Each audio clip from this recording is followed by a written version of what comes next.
This podcast contains explicit language. Groin crotch. Deodorant. Oh, God, we're not making that a thing. I don't smell, do I? No. Smell my crotch. No. Alright, Two Fat Guys Talk Games. We're recording. Of course we are. What have you been playing? Well, brand new SSX just came out. PS3 version. Been playing Twisted Metal. And Star Wars The Old Republic. That's about it. For the new SSX, I heard that the music in it links up to your actions. So if you're doing a stunt in the air, the percussion will kick in when you land so that beat hits. Is that right? Yes, though the music's always been customizable as far as what's going on, especially with the tricky stuff. If you're doing better, like the SSX3 for the PS2, it would actually, if you were doing good, you actually got some of the music. Other times it would actually cut out. Granted, I also think that was because we didn't have actually rights to the full songs. It was weird. Sometimes you want to listen to the full song, you'd be doing good, but we cut out. They use third-party songs? No, it was all licensed songs. What about in this new one? This new one is licensed songs, but unlike previous versions, you can also import your own custom library. So come the Xbox 720, when it comes out for downloadable services and they no longer have the rights, it's going to be a crazy taxi situation all over again, where all the music is ripped and it's just terrible original surfer music. Maybe. I have been playing Star Wars The Old Republic, as you well know, as we play together from time to time. I recently updated my PS3 and Xbox 360 for the first time in a while, as I hadn't fired up either system. Got my HD remix on, practicing some fighting games again, because Skullgirls is coming out soon. Playing Mega Man 10, because I'm addicted to Mega Man 10, playing as bass, it's so much fun. And trying to beat Lavos early in Chrono Trigger for my iPhone. Basically, you're playing a bunch of old games instead of getting off your ass and playing things like Mass Effect 1, 2, and upcoming 3. I finished Psychonauts, which you still have not. I finished Mass Effect 1, just not on PC. But you're using it as an excuse to not play 2 and then not to play 3. It's not an excuse. I am going to play 2 when I have saved Rex. Spoiler! I think that's like talking about King Kong dying. Perhaps. Spoiler. Joking. King Kong dies? Asshole! And get this, the Titanic sinks. No, Dave, that was just uncalled for. Anywho, today's topic, Square Enix. I'm going more with Squaresoft on this, because that's what I'm keeping the games that I'm talking about to that era, but somebody wants to be all wimpy-whiny because they may change their name. Square isn't an era. Enix was around like the whole time. They weren't the same company. It doesn't matter. Ogre Battle. So? Ogre Battle. Terranigma. Did you know Terranigma, when it was going to come out here at first, was going to be called Genesis? That doesn't surprise me. This was a Super Nintendo game. I played it. It's a fun game. It was interesting. It wasn't worth brand new costs. It wasn't worth like new game cost at the time. It didn't officially come out here. The only way to play Terranigma is to use less than savory methods to obtain a copy. Yes, less than savory. But none of us do anything illegal on this show. So, who was more heart-wrenching of the two companies in the Super Nintendo day, Enix or Square, in terms of the stories they presented? I think it really depends on what you were interested in. Completely honest, because if you were a fan of the Dragon Warrior series, I mean, let's face it, there were two main RPG stories going on in that era. Consoles, specifically. In the console era, yes. You have the Enix Dragon Warrior, which was very popular in Japan. You could even argue even more popular than Final Fantasy, depending on the game. Didn't Enix take over Square because of more stable earnings in the end? That's what I read.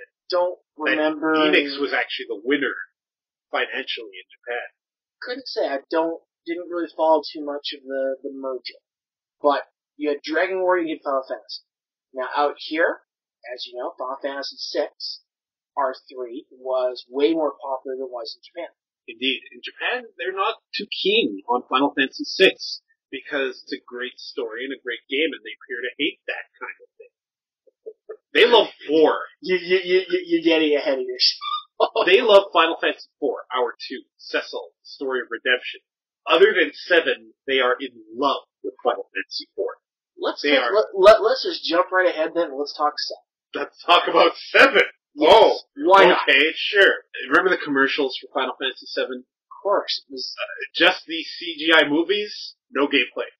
that's what sold people in the game. I mean, it was, look how far we've come since 6. Especially seeing as those of us in North America only had 1, 2, and 3. We never had Japanese 2, 3, and 5. Mm-hmm. So, to jump from Super NES era graphics to Final Fantasy VII, hey, that had me pumped. I was pretty pumped for Final Fantasy VII as well, because at the time, I was a dumb kid and I thought Die Hard Game Fan was a great magazine. So they covered that game pretty in depth before it came out. And that's actually what I bought my original PlayStation for, was for Final Fantasy VII. Very first game I had on it was Final Fantasy VII. That's what I had bought it for. I gotta tell you, that's a lot of people's introduction to the JRPG. A lot of people speak about 7 very fondly, even though it's a total rip-off of 6 in just about every way. You seen that one image where some dude crossed out a memo from Square Enix's desk? It's just like the story of a female soldier / male soldier. They crossed out Kepka with Sephiroth. Yeah, most people have seen that. 7, I think the first half was actually solid. I think the second half is where the game fell flat, and they just lost all focus. Because what was the second half of 7? It was go here, there, and everywhere, doing things. Yes, all RPGs have that to a fact, but it lost cohesion in a lot of ways. I almost wanted 7 to take place entirely in Midgar.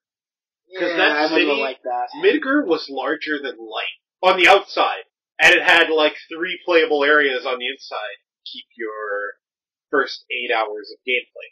Yeah, and that's been kind of the intro's always been the first 10 hours. It's all how that first 10 hours really feels.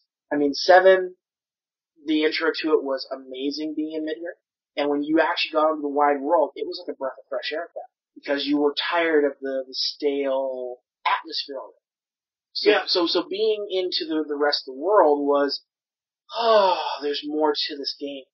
You know what? You've convinced me. You're right. Because you only have to go back to Midgar at the end of the game. I think you can go back earlier for side quest purposes. You want to. But you only have to much later. Yes. So, and I believe the last big moment before the final dungeon took place in Midgar. To stop Hojo from doing his evil cannon thing. From 7, and what we basically said there, let's jump into, I know you didn't play this game and you think it is totally bad. I think 7 is totally bad, but whatever. Dirge of the Service. Dirge of Service, that you always added the to. Yes. There's no the in that. There isn't. Very bad shooter. I'd like to say once you get used to it, the game becomes enjoyable, but that's not an excuse for it. Where I'll say that game, Sean was definitely in the storyline it was developing as you were going through it. Everything from the special documents you were finding to the cutscenes, it got you into a after Final Fantasy VII world that we didn't have the movie for yet. Shown, my friend, shown. But shove it. But yes, I understand what you're saying. They didn't make sequels to the Final Fantasies until Final Fantasy X-2. And then Pandora's box was open, and they went back and made sequel material to 7, prequel material to 7, sequel to 4. And that's about it. There's a sequel to 13 coming out right after 13 was there released. There was a DS sequel to 12. Yes, that's correct. There was a DS sequel, and then it was an RTS. There was a sequel on the DS. It was an RTS. They made it harder for our market, because apparently Square Enix thought everyone on this continent plays RTS games. It wasn't bad. I got bored very quickly, but then again, let's talk 12. 12, I thought, was, in comparison to 13, fantastic, but it bored me completely. The main characters were not enjoyable. The best character was the spoilers, the Fallen Knight, or the supposed Fallen Knight, and the pirate. Balthier was the pirate. There you go. Yeah, Balthier, great character. But he sounded so natural. See, what I found in that game is that Balthier, Fran, and the story were all really interesting, and really well translated, and just really cool the way it was presented. The purposely purple broken English in our translation was really strong. Balthier sounded like the Han Solo of that universe, the sly smuggler. Every other character in that was wasted. They all sounded like, what's the term I want to use here? Teen bait? I could not get involved in the main character story. Let's face it, we've gotten the whole main character wants to save the childhood friend in multiple RPGs. So it's a cliched sort of storyline to that. It was everything around it that was supposed to bring you more invested in the game. But if you can't get invested in the main character's quest to save the girlfriend / childhood friend, I mean, I made it just to the point where you were saving the princess from the ship, the airship, or the prison. I made it much further. That's where I got, and I have not touched it since because I was just like, screw this. I am done. There were so many better games that came out right around that time that it didn't hold a candle. Now, I'm not against a main character not being a big storyline focus. BioWare does that. We're playing through the Old Republic right now, and its story campaign is very similar to BioWare single-player RPGs. Yeah. Your character isn't really a character. They're just a vehicle for you to get your thoughts and feelings out. In fact, I would argue that Chrono Trigger could be a BioWare or an Obsidian game. Because Chrono wasn't anyone. He wasn't a character. He was a blank slate that you projected yourself onto. If Obsidian, which I guess a few years ago they talked about being interested in making a remake of Chrono Trigger, should they ever be offered it, if they remade it, Chrono would be one of your default choices, or you could just make a character. And the whole story would still work. Female character, different fighting style, it would all work because Chrono was just a vehicle to advance everyone else's story. That's not necessarily bad, as long as it's constructed around that character only serving that static purpose. Vaughn, from FF12, was introduced because they didn't want Bosch to be the main character. He was, I guess, originally the main character, the Fallen Knight, who has to reclaim his glory.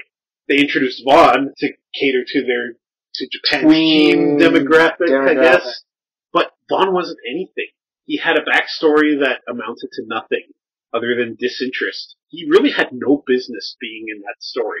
No. He should have been a side character. Princess Ash or Bosch had way more reason to be the main character. Even Balthier had a lot more to offer in that role. Even the main character's childhood friend was more of a character than Pinello. Pinello had more of a point and more of a personality than Vaughn ever had. But the thing about Pinello is she was so irritating. Yeah, maybe that's better than Vaughn being indifferent towards Vaughn, that I can at least feel irritation towards another character. Speaking of irritation, we'll make the jump here to the next game in that series. 13. I never played 13. I never cared about 13. You never played 13? I played to the midpoint, and I wish I had. I know how it ends. I'm never going to go back and play this game. 13 really showed how limited Square Enix's focus had come. Now, I still truthfully consider the Squaresoft side of the company and the Enix side completely dissimilar because I know they're the same company. We've had this argument in the past, but nobody can see this, but he saw my facial expression and completely saw what I was about to say. Just look at the cover art, and it's sort of like that, including mine. However, he's the guy with the French mustache. Fuck you.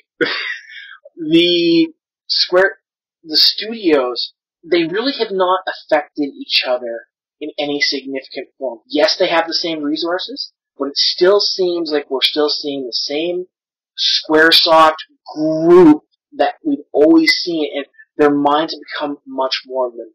13 was way too linear, and while linearity isn't a bad thing, to make it the equivalent of a corridor RPG is way too much. You could even, and for people who have actually played the game, they'll agree with me that the tutorial, until you know everything to do with the battle system, leveling up, and how things are working, literally takes, even rushing, 10 to 12 hours.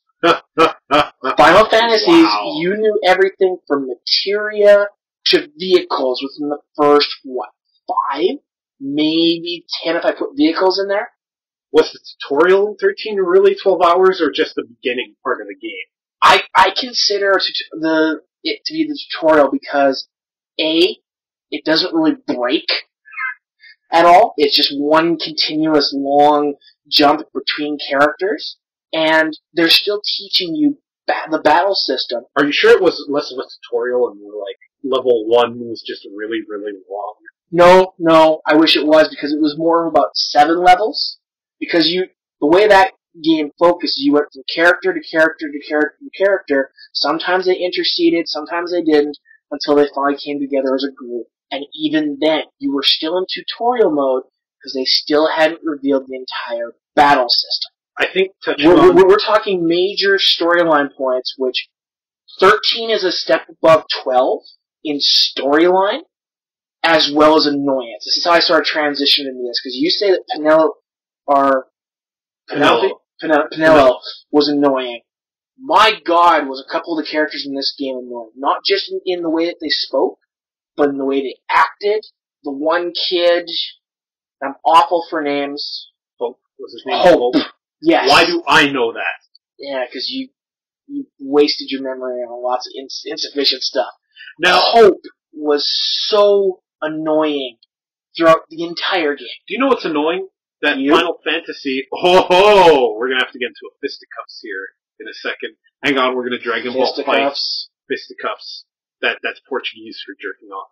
I think the real issue, or what annoys me about Final Fantasy, is that this one guy from BioWare, I forgot who he was, he said that something to the effect of, quote, "This is going to spark a bit of controversy, but Final Fantasy games aren't RPGs. RPGs imply choice and role-playing," end quote. It was something to that effect. A loaded comment, obviously. I disagree in some respects, but he kind of touches on something I've disliked about Final Fantasy for some time now. Since what? It's becoming a movie, since 7. It's just becoming a movie. A movie first and gameplay second, but it's not that it's just becoming a movie. It's becoming a bad movie. It's becoming an exposition-laden mess every time they need to tell a story. It's dumbed down. The themes and the characters and the growth from 7 onward, with a few exceptions, such as Final Fantasy Tactics, which has an excellent story, some questionable gameplay, but an excellent story.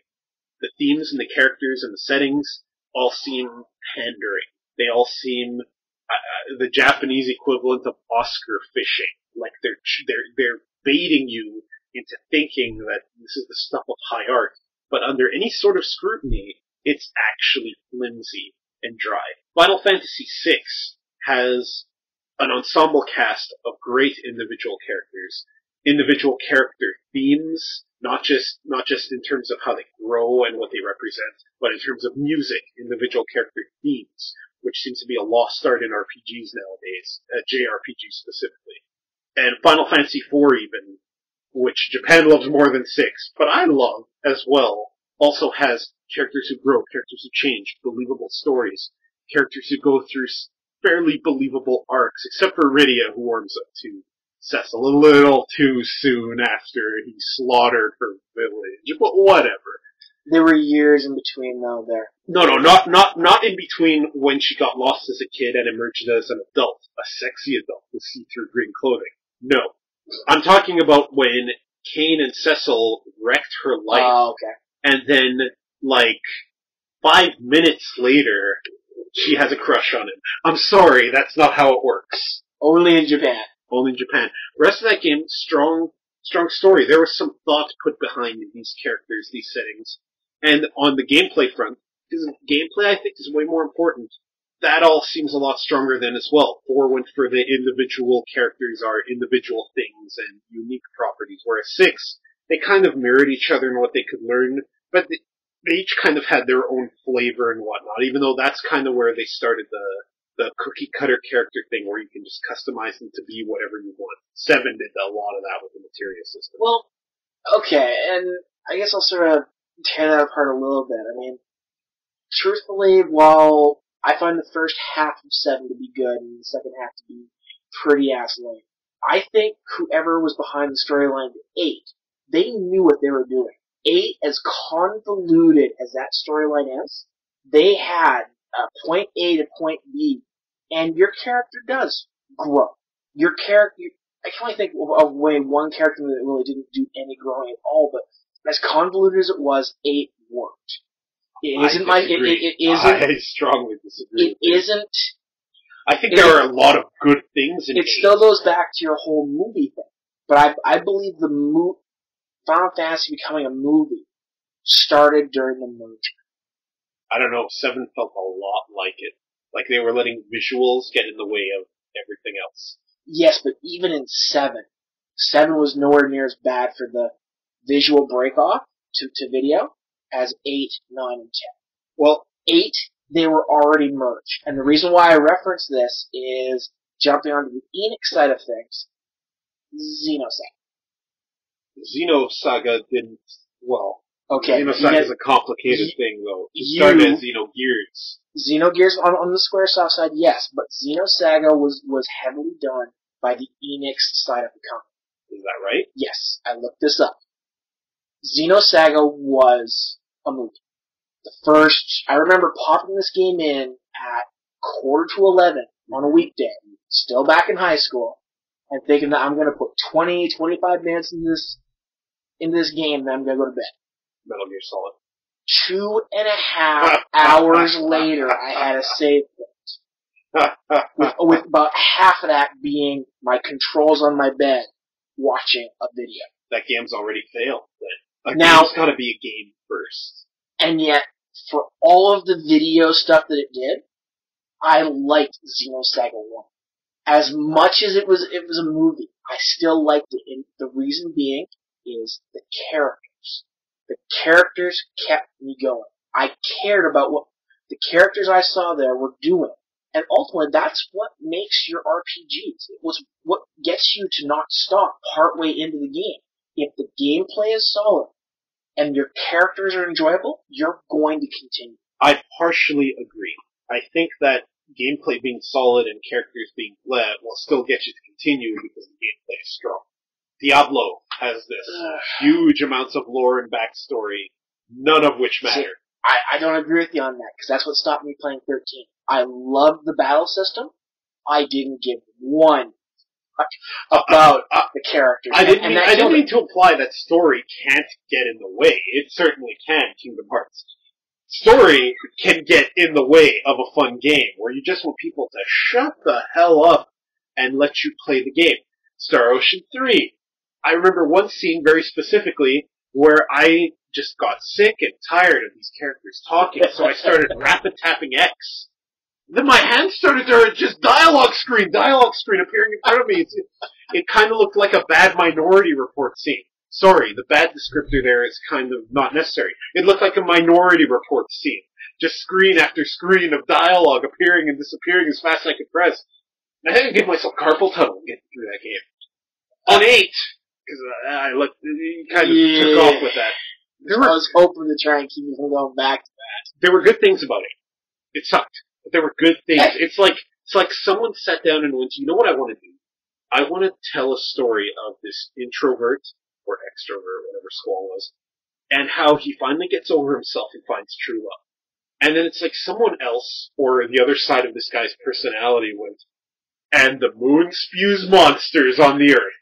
In addition, a witch from the future wants to compress time. Also, she's Russian. And and their principal's wife. Oh, and their principal's wife, sorceress. Also, sorceresses have to pass on their vampiric powers. Also, time compression. Okay. So again, as convoluted, I did say convoluted earlier, I still liked it. But isn't this an issue with Square Enix? That's a loaded question. Again, let me rephrase that. That's an issue with Square Enix. Because so many of their stories didn't need an Eldritch abomination to threaten the Earth. It can just be about one side threatening another side. We don't need the universe to be compressed into a single point of time to add drama. There was already drama. When the blood red moon bleeds monsters, that's okay for Weapon Lord. we watched Fighterpedia, episode 6, Weapon Lord. That might be metal as shit, but not when it's supposed to be part of a Final Fantasy love story about flying gardens, and turns out they all grew up together. I've gone cross-eyed. It's less complicated than Chrono Cross, at least. Okay, granted. However, oh god, I don't even want to touch on that yet. Oh, we're going to touch on it. Square Enix 9. episode. 9? Let's go 9. You know what I found odd about 9? It was labeled as this big throwback. And it wasn't. They had homages to past games, but it was 90% new material, original story, and the story was pretty dark and gruesome, which I guess is homage to some past Final Fantasies, but it was more in line with the PlayStation era of stories, I felt. I liked 9 above 8. I mean, if I had to go to the PlayStation 2 era, I would go 10 as my favorite, followed by 9, then 8, then 7, then 12. I'd still put 7 above 12, and I put all of them above 13. In a heartbeat. Not counting the online versions here, because the online versions all suck. Final Fantasy 11, Final Fantasy 11 is the best example of a time sink. people like to rip on Atari, on the Atari 2600 version of ET, but at least that was a game and not a second job, like Final Fantasy 11. And from what I hear, 14. So we'll leave these out. I quit Final Fantasy 11 when I was actually factoring in the amount of hours it was going to take me to get money to buying gold. I did something very similar in my 1-year run of Final Fantasy 11. And Final Fantasy 14 I beta tested, and that wasn't a game. There are things... That was a point-and-click adventure that went very, very well. Maybe we should talk about 11 and 14, because there were a couple things they did pretty well.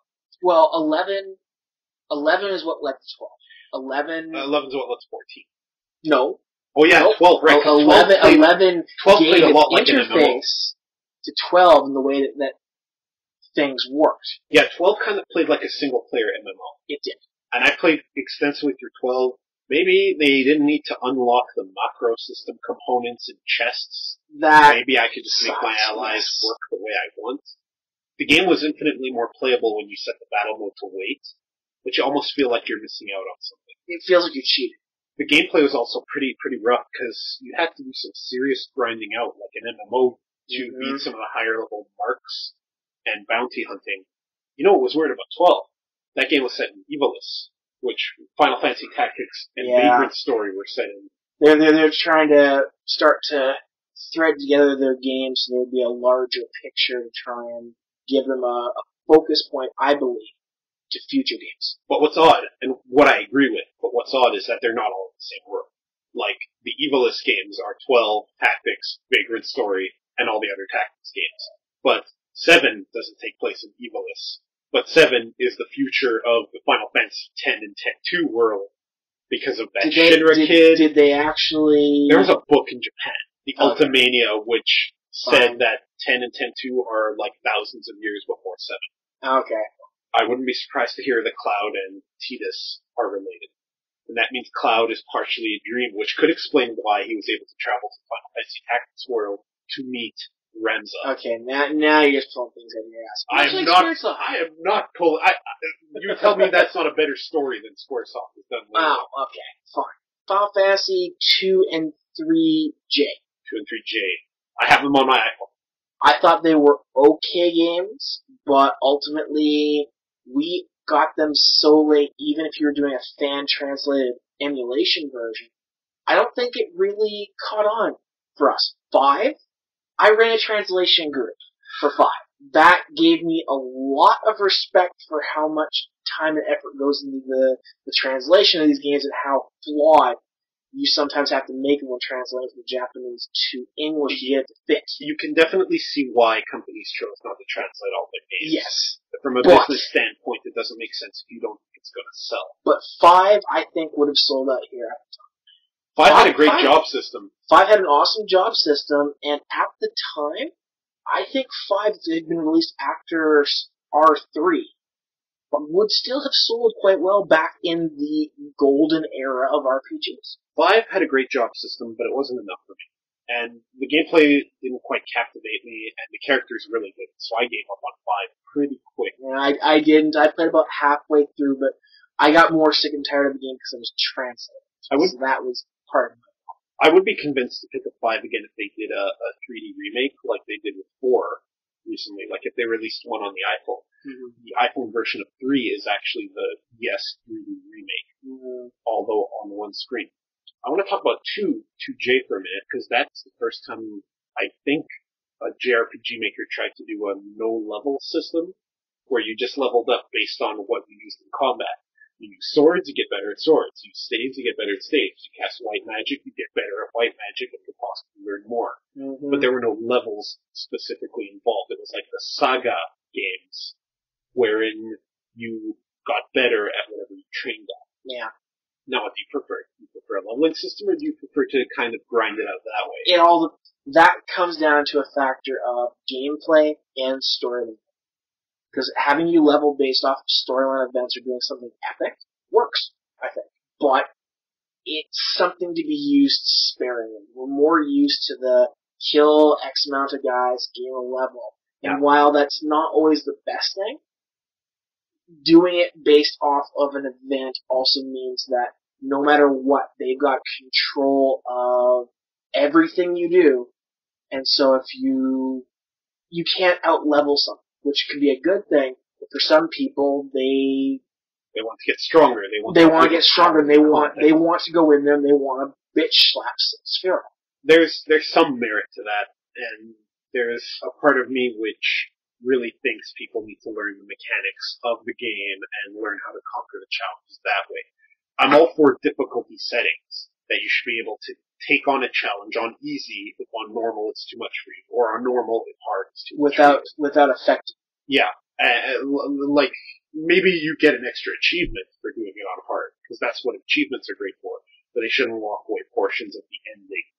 Or lock away characters. Now, I wanted to talk about a game that I don't think had the Square Enix labels, but it came from a bunch of people who used to be part of Quintet, which did Illusion of Gaia, Terranigma, and some other Enix games. It's called Grand Stream Saga. And similar to those Quintet games, very tug at your heartstrings, kind of unavoidable, terrible fate games that those were.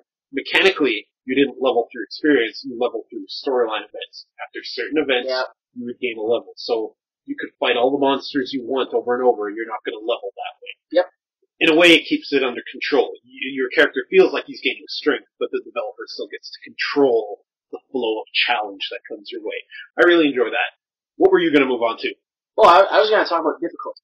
Difficulty of the Square games? We're going to talk full Square Enix.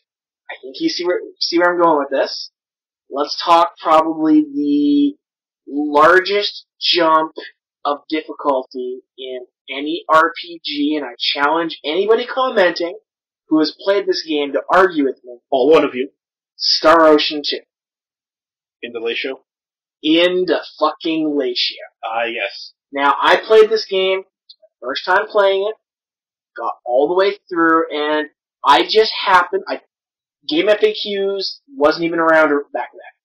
Or it was just around. So I didn't read anything. So I'm going through all the events, I'm going back and forth, and I'm just having a good time. And I ended up doing the events. I fought Indolatio the first time. He kicked my ass. Okay, I'm gonna level. I leveled to 255. Unwittingly, though, I had also done the chain of events that turns off his bloody limiter. So now he has 1.5 million hit points. This is where the game should have prompted you. Are you sure? Are you sure you want the final boss to gain 3 times the hit points, 3 times the attack power, and murder you on the first attack? Because when I went back to him at 255, murdered you. And I had killed Indolatio in the bonus dungeon. So I'm like, okay, no problem. One shot. He murdered you. One shot. One shot bloody kill. Difficulty in games does not equal fun. And this comes back to your going down to easy, medium, hard, whatever. That game had a difficulty setting. It's called Equip the Medusa Shield and one shot in the Indolatio because it paralyzes it. But you still had to be able to get it, which at the end of the game, you couldn't. Maybe you should have saved it. well, maybe I should have read a game FAQ that told me how to build the Eternal Sphere so I could hit him from across the screen. Why am I defending Star Ocean? I hate Star Ocean. Yes, I know. Anyways, yeah. So I would. Star Ocean had difficulty. All the Star Oceans have difficulty. You couldn't change it after the fact. Oh, yeah. You were locked in. You know what games let you do it? The Tales games. Yes. Let you change it on the fly. That's a Bandai, and that's another. Yeah, but it came from Tri-Ace, which is heavily invested with Square Enix these days. True. Tri-Ace. Well, Tri-Ace is Enix's in-house studio that does Star Ocean and all of those Star Ocean style games, including things like Radiant Story and all those. You know when it's a Tri-Ace game. Yeah, when it's terrible. All quiet. I've liked a number of those games. Tri-Ace is, here's the thing. I bet you anything this is how a Tri-Ace meeting goes, okay? Alright, we're gonna design an awesome new battle system. It's gonna be action-packed, and it's gonna take 17 button presses to do one thing. Tri-Ace system. Oh, that would explain Valkyrie profile too. You know what would be awesome? Okay, let's put in a manual mode so people can move and slash and jump as they see fit. You know what would be even better than that? Not doing that, and making it so tapping attack made you run first, so that you were unwittingly going into the enemy's sword thrust. Okay, but they... Out of control. In their defense, then, they've since fixed that. Yeah, since, maybe. Not since I gave up on them. True. It was after you gave up. For example, the latest Star Ocean. Last Hope, whatever the hell it is. The one for PS3 and Xbox 360. The terrible one. Sorry, that doesn't narrow it down. Fun. The one that you haven't played. And I won't. Exactly. That one stopped that. You do it in place. After getting an item. I'm all for action systems. In fact, one of my game design documents has to do with such a thing. But I shan't reveal my awesome secrets just yet. But getting back to difficulty, I mean, that was my most difficult game. I didn't play much of Saga Frontier. Didn't play Grand Stream Saga. So what was your hardest difficulty? Saga Frontier had its moments. I wrote an article on Bitmob about Saga Frontier. Look it up. Saga Frontier, it wasn't that it was overall very difficult. It's that the game didn't warn you when you were about to enter an area that was going to kick the shit out of you. Because here's how it worked. It worked on the Final Fantasy II model, where you leveled up based on what you did. Yeah. However, areas were kind of tailored to you-ish. The ish is that, like, when you're in a beginning area, the monsters are maybe your level, and if you come back at the end of the game, they're a little under you. They're still a fight, but they're not a big fight. Whereas if you go into an intentionally hard area, the monsters are always a grade or two above you, even at the end of the game. Yeah. What really kicked you in the can is when you weren't ready for a boss. The bosses didn't scale. But it is entirely possible in, say, one of the storylines, Acellus'. And each storyline admittedly had its own little quirk. In hers, she was on the run. So while you were doing the side quests that were available to everyone, she was getting ambushed by various evil forces out to capture her. And the ambushes could happen anywhere. You could be in the middle of a dungeon, go through a cave, aha, I found you, bam, you're in a boss fight. And this boss casts Wind Blast and your party's dead. Love that. And that leads to, what are you looking at? What's going on? Are we about to be ambushed by a boss we can't defeat? Wind Blast, we're dead. That's the end of the podcast, everyone. The Saga games were risk-taking games. The guy who makes them, he always tried something weird and new. Like in Saga Frontier 2, which I played a bit, but I did not enjoy. There was like this solo combat system where you could choose to challenge one of the enemy's number in a one-on-one duel. And instead of picking attack, you had to pick like slash, thrust, slash, and it would lead to an attack, but you had to kind of periodic table memorize it to learn what did what. And then a later Saga game was a board game. It was literally you roll dice and move spaces to get across the board, and then get into fights with your party members, all of which who shared a common action meter, MP meter, everything. So it was like you had one character but 5 avatars on screen. And that game was pretty panned by critics and terrible overall. But I think there's room for audacious RPG design, which Square Enix doesn't do these days. They play it safe with franchises and sequels that work. And when no personality pretty boys sell, they keep making them. I hear Final Fantasy 13 has broken the mold a little bit as far as what? 13-2, you mean? 13-2, yes. Yes. Thank you for Final Fantasy 13, -2. then Arabic numeral 2. Yeah.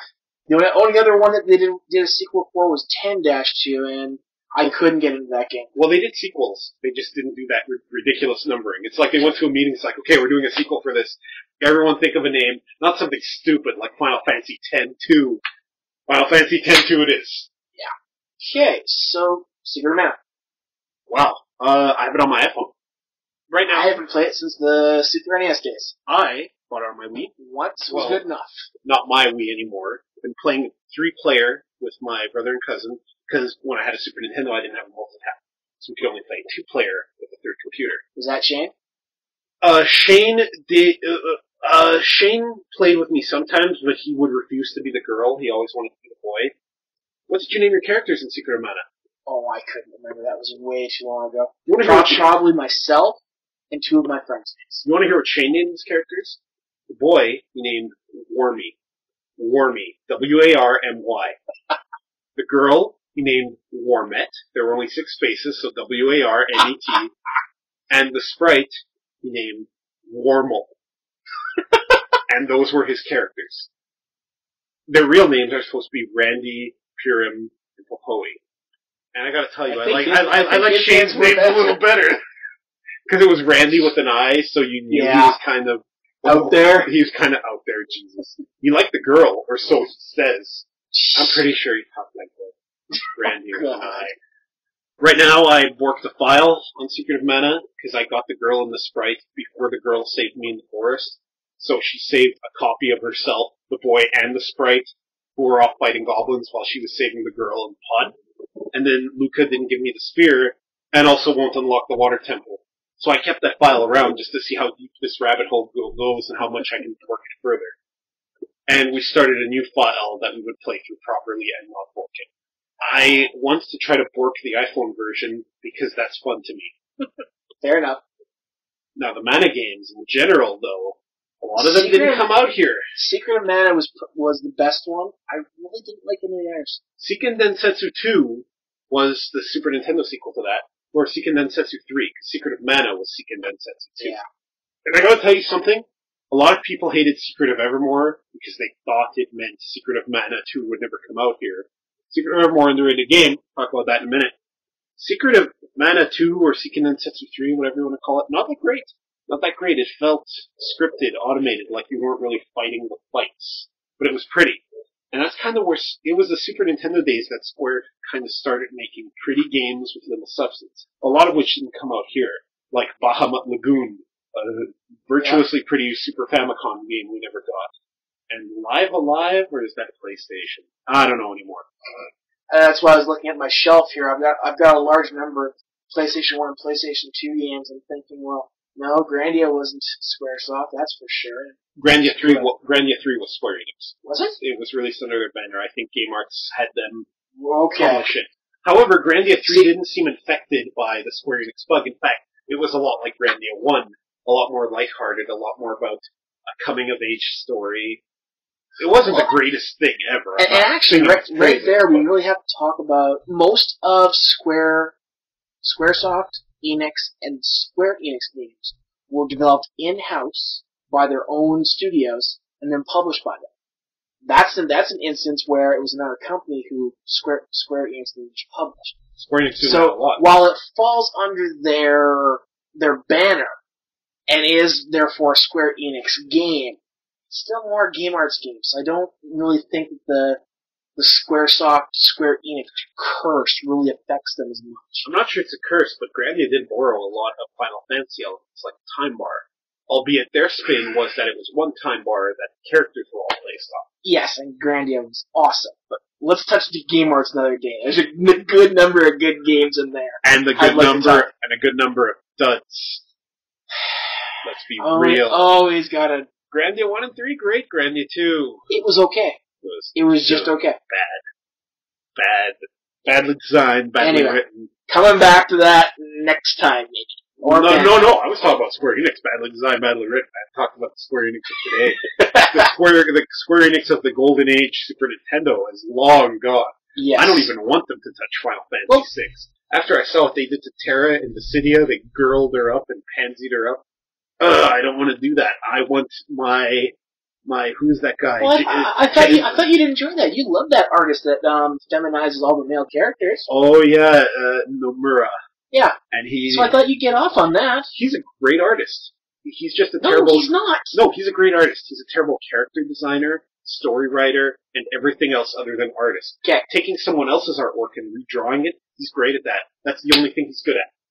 I don't agree. I don't like the feminization of every character, including males. I don't think he feminizes other people's art. If you look at his artwork based on Amano's artwork in the Dissidia games, they're actually quite strong and actually quite sharp. I haven't seen that artwork. I'm talking 7, 8, 9, his 2, 3. Yeah, but that's not his. That's his character design. He designs terrible characters himself. He designs belt heavy. Well, belts aren't necessarily bad. I'm not against feminized male characters. I'm against badly written characters in general. There were things about Cloud that could have been strong, but they weren't because the author had an agenda to push. It's exposition and plot manipulation of the worst variety just to get a reaction. The best character that guy was involved with was Squall. Squall was a great character who deserved to be... Tidus wasn't his. Tidus was Final Fantasy X. And my opinion of 10 soured a bit since I saw Spoonie's review of it. It hasn't soured completely, but Spoonie makes very good points against... I haven't watched Spoonie's review of it as of yet. And granted, I'm very sure He's a funny guy. I'm seeing it with ruby-colored or tinted glasses, but 10 still holds... It was the last game before Square Enix really destroyed Final Fantasy. I think they destroyed it long before. It just was a game that seemed less destroyed and therefore better by comparison. Maybe. Let's jump over, because the only game we haven't really touched on yet are two games. Chrono Trigger and Chrono Cross. You've touched on it. I touched on it. But I love Chrono Trigger in, I'm going to say this now, in all its incarnations. I do not like Chrono Cross. I think the battle system was retarded. They had way too many characters. And that game should not have even been called Chrono Cross. I wrote an article on Chrono Cross on Bitmob. You should totally go check it out. They don't do you want to, are there any other articles that we should mention during this? Yes, I also wrote one about how classic Doom is a very different game from the genre it spawned. Okay, we can actually talk about that on a different podcast, I guess. Yeah, we can talk about first-person shooters. I'm all up for that. Chrono Trigger, in retrospect, overrated. Great game, overrated. Kind of like Symphony of the Night. Great game, overrated. Chrono Trigger was developed by like 17 bazillion different hands in the pot. And when you play today, you see that. You see the schism in the story. And especially when you reach Zeal. Because the story is pretty good until you reach that point. And Zeal is when talentless hack Masato Kato, who wrote Xenogears, he co-wrote Xenogears, Sands of Destruction, Chrono Cross primarily. He wrote that era. He didn't want it touched. He was promoted at some point to scenario designer of that game.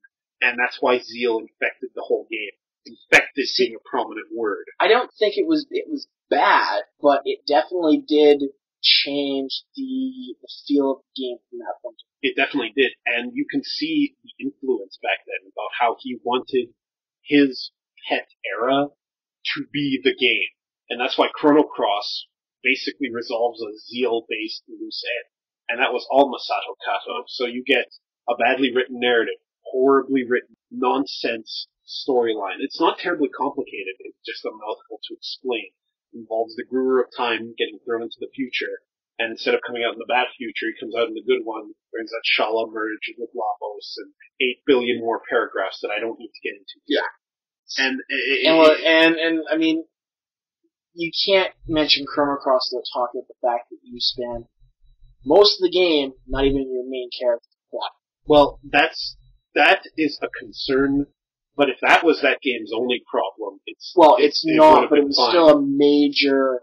You were introduced to your character, and while it was cool to be in Lynx's body for most of the game, you badly wanted to be able to play a good portion of that game in your own body, and you never got that chance. One of the few good moments of that game, one of the few, and there are like two good moments, this is one of the two, was when Lynx pulled the body switch on Surge, and then Surge in Lynx's body saw himself stab Kid, and then he roared as Lynx. And that was very emotional. That was an instance of restrained storytelling, non-exposition based, let the picture tell the story, that talentless hack Masato Kato, that's his title from now on, just cannot do because he's a talentless hack. The other good moment was the Dead Sea, but another time. That, I don't disagree with being in Surge's body more. They could have pulled the body swap, and then Surge could have gotten his body back sooner, because Lynx already had Surge's old body anyway. When Surge got his body back, didn't get his old one back, he got a new one. Yeah. That looked and felt exactly like his old body. Exactly. So with that touched on, let's go more to the Enix side. Ogre Battle. Awesome game. Hard as hell if you want to get one of the good endings. I will give them massive credit for this. You had to figure out a lot of things on your own. That's good and bad.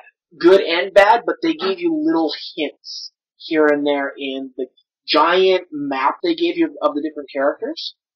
They gave you small little hints on ideas of where things could be. The issue, though, the problem is that there are a lot of random elements to that can screw you over. Do you draw tarot at a new town? Well, here's the thing. In the PlayStation version of that game, it was your benefit. It was in your benefit to save before liberating each town and draw a card and keep reloading until you got the tarot you wanted. Yeah. Actually, you only needed to reload once because the tarots were predetermined, I think, for the map, but it was still in your benefit. You couldn't do that on Super Nintendo. You kind of had to hope. Yeah. And there were so many events that the game would purposely throw at you to screw up your alignment. Like that one map where they threw the Dark Knights with low-level clerics in front of them, so that any group who fought them would dip in alignment so fast.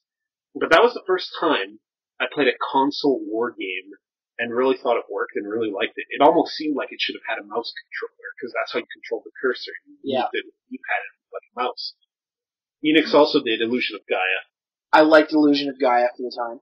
The Quintet RPGs. Heart-wrenching. Yeah. Oh my god. Bittersweet ending RPGs.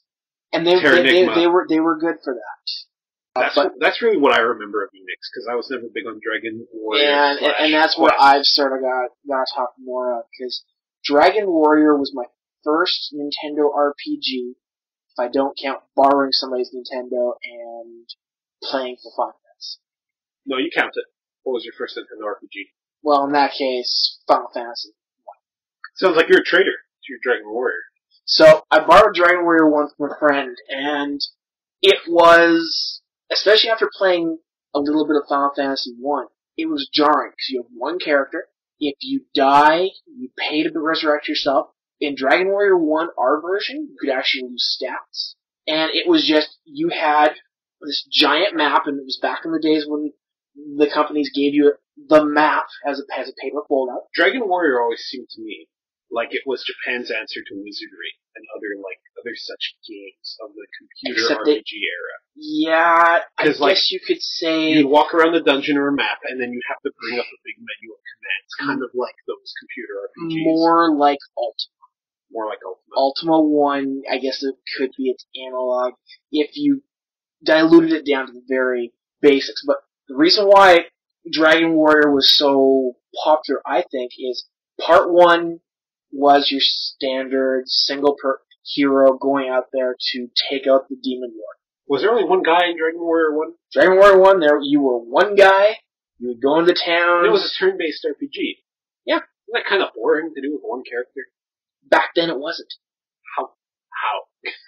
Well, keep in mind, this was the beginning of JRPGs coming to North America. Just even one person doing an RPG, it was still you going out there and kicking some ass. I suppose it could work. Like in Mario and Luigi 3, which is in the Square game, there were big chunks of that game you played as Bowser. And he was by himself, and he was kind of balanced around being by himself. Yeah, not quite the same, but it was still, just as it was okay on the computer, you were fine with the 30-hour RPG on this giant map. It was hard. It was really hard. You then advanced to Part 2. Part 2 was in the exact same world. I forget if it was hundreds or thousands of years later. Certain dungeon maps from the original map you could use in Part 2 to navigate dungeons that came back. Yes, they were destroyed. Yes, there was acid here where they didn't used to be, but I remember going through the Demon Lord's castle partway through the game. I'm like, I'm lost, because 2 did away with showing the dungeon maps on the back of the map. So I just pull out the Dragon Warrior 1 map, and I'm like, oh, okay, hang left. By pull out, you mean the map that came with the game. Yes. Now, isn't that a lost novelty? Maps that come with the game. With Final Fantasy VI, it came with a reversible Light World, Dark World map. Yeah. Which I never saw, because I always rented the game. So I was spared one of the biggest spoilers in gaming at the time. Yes. And I think it's around then that actually they stopped doing maps like that, because maps could spoil things. Weapon names could spoil things. Yes. Sword of your best friend's death. Yeah. +1. The mass immune, light side, dark side swords, stuff like that. But you get into Part 2, and Part 2 update. All of a sudden, now it wasn't one person. I forget if it was 2 or 3. To get the Buster Sword +1, kill Eris. Yeah. But you go through the game, and the fact that it was in the same world is what kept Dragon Warrior interesting. You got to 3. 3 was still in the same world. Again, hundreds, thousands of years later, very little was the same. You were still following the same bloodlines from game to game. Little things, we would call them Easter eggs now, or homages to the previous games, but you would find the grave of the original hero from Part 1. You would find the Demon Lord is actually still alive from Part 1. It's like, wow, okay, that's kind of cool. I killed you 2 games ago, but I'm gonna kick your ass. Oh, you're good now? No. One of the most frustrating things... The Demon Lord fell in love with a nun. That's happened. In Dragon Warrior? Yes. But nuns are celibate. Sure they are. This is Japan. Oh yeah, so all the tentacles and shit. Yeah. Yeah, okay, going on. One of the frustrating things about Dragon Warrior games was same thing like with Breath of Fire. Or Breath of Fire 2. Which Square released the first one in North America. Because you had you had keys. Thieves key, the super key, etc., and you did a lot of backtracking. If your memory wasn't good, this is before game FAQs. Yeah, but instruction manuals had those note pages on the back. Never used them. In the Donkey Kong Country instruction manual, Cranky Kong is back there, and he literally says, does anyone use these things? Yeah, that's my feeling. 3 pages of notes. And you then move one step further, and you get to Dragon Warrior 4. Now, I've played every Dragon Warrior game to date. Now keep in mind, this long diatribe about Dragon Warrior is still infinitely shorter than the intro to Dragon Warrior 7, where you're in the first town for 17 million hours before you fight a battle. Oh, yeah, I'll get there. Yeah. I'll get there eventually. 4... Eventually. Reader's Digest this. Yeah. 4, I think, was probably my favorite RPG that's ever been published. Whether it be the one on DS or the old NES version. Mainly because you start off as the main character, and then you do not see him for the next 30 hours. You go through this game as each one of your companion characters have their own storyline, and then when it finally gets to your character, you then, it's like starting a whole new game at that point. You're now adventuring around the planet trying to find these people who your character shouldn't know. When you find them in certain situations, they join your group. 4 also had the original annoyance on NES where you couldn't control your companions.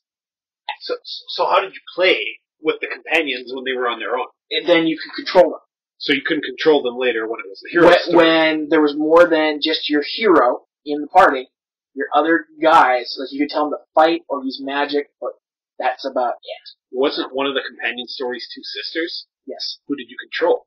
One or the other. You chose who you controlled, and the other one would be computer controlled to do wacky. Interesting. Storyline was awesome. Either version. Highly suggestive. 5, I only ever played once it hit DS. Again, very enjoyable game. 6, similar. 7. 7 was Dragon Warrior's attempt to meet the PlayStation era. And boy, did they fail.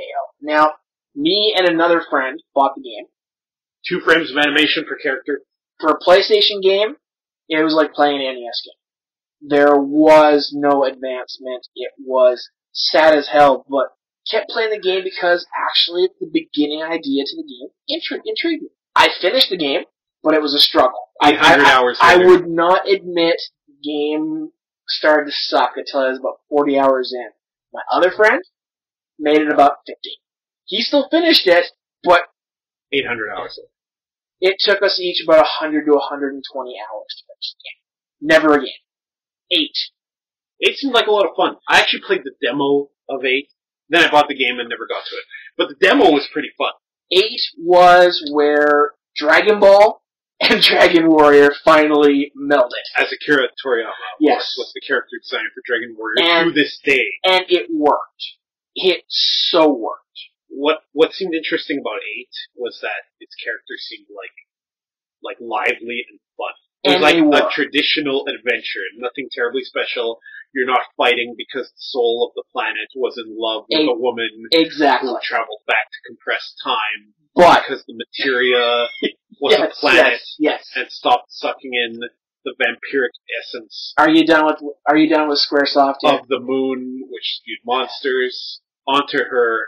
Okay, moving on. The one main problem that all Dragon Warrior games have had since I'm going to getting to the final boss and there being an additional part of the game. It's the grinding part, the extra stuff they add to the game that you don't really have to do, but you feel really bad for not doing. The end game. The end game only showed just how bad things were in 7 and 8. Because 7, well, the end game was, you could spend 300-400 hours in the end game doing anything. 8, after you finish the game, you could then start from just before killing the boss, and a whole other area opens up. Now, to level, to be able to get through this area, to be able to do and get the proper ending to the game, and I am talking proper, the good ending, took you another 80 hours-ish. I cheated, I don't give a damn. I was not putting 80 hours of grinding slimes. Metal Babbles, King Metal Babbles, etc. I'm getting sick of endgames in games. It's like an excuse to end the story early and just give you some grind so that you can play with the plastic bottle on the floor until you get bored of it. 9 did away with that. 9 was the most recent one on DS. 9 not only had an enjoyable storyline, good gameplay, still based on his designs, but it also did away with a lot of the endgame that you felt was necessary. You could still go out and you could still play Pokemon Trainer, basically, but you didn't have to. You didn't feel the urge to do it. It was just like, oh, well, I can do this and then, play with my friend if I want in versus. You can even link up systems and go to each other's stores. Stuff like that. That was interesting. Go online. Every week they would have a different sale. You could go on and you could buy special stuff from the online store. Advancement. I'd love to see, and unfortunately 10's being done on the Wii. Good one. Good waste of online capabilities there. It's online. MMO. 10 should have been held back for the Wii U. Dragon Warrior 10 is an MMO? Is an online MMO on the Wii. How is it an MMO? It can't be an MMO. Are you sure it's not like Phantasy Star or Diablo where it's I'm very sure. So you only make one character? Oh, probably. They'll probably charge you for more. Bad move. Very bad decision, but it's what I expect now from the Square Enix curse. Other than that, I've loved the Star Ocean games. I even went back and played Star Ocean 1 on the PSP. That was originally a Super Nintendo game. And at the time, the largest Super Nintendo game made, as I recall. Valkyrie Profile. I've liked those as well. Though I thought they dropped the ball on 2. I think the big thing to remember is Square Enix is a company, I recall, for great memories in the past and kind of ho-hum memories in the present. Similar to how I view Nintendo and even Sega to an extent.